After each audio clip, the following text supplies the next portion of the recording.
Hey, welcome back to the scale model experiment. It's finished, but before I show you the final assembly of the car, I thought I would recap. In this first video, I said the 10 reasons that I absolutely hate this model kit. In the next video, I showed a few things that I changed about the model kit to make it a little more authentic. The next video, I did paint and polish, and this is the last one. Enjoy the video, stay tuned at the end, and I'll go over all the finishing touches I put on it. Thanks, and I'll see you next time. Bye.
Perfect.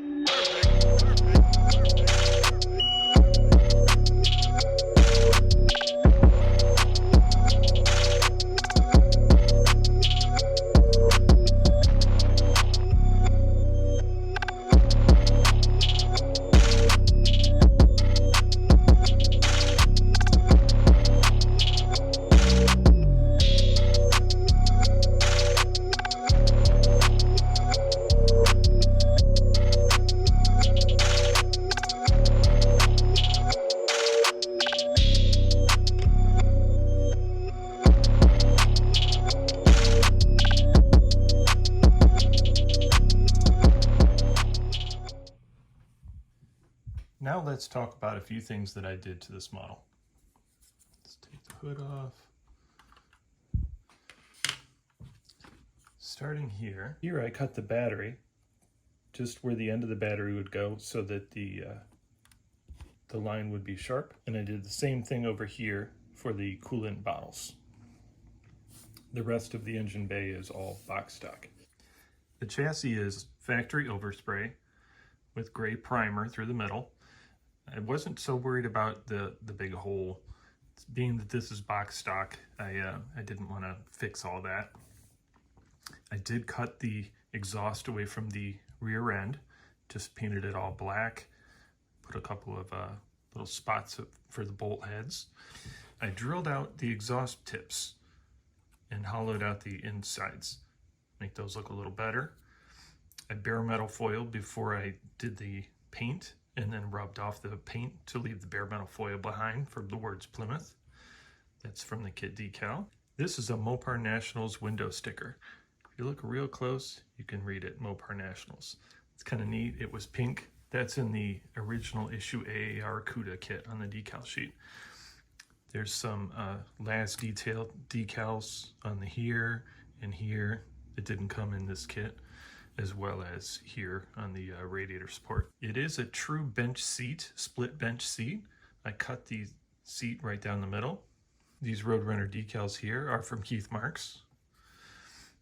And it's kind of hard to tell, but I did open up the holes in the Magnum 500s.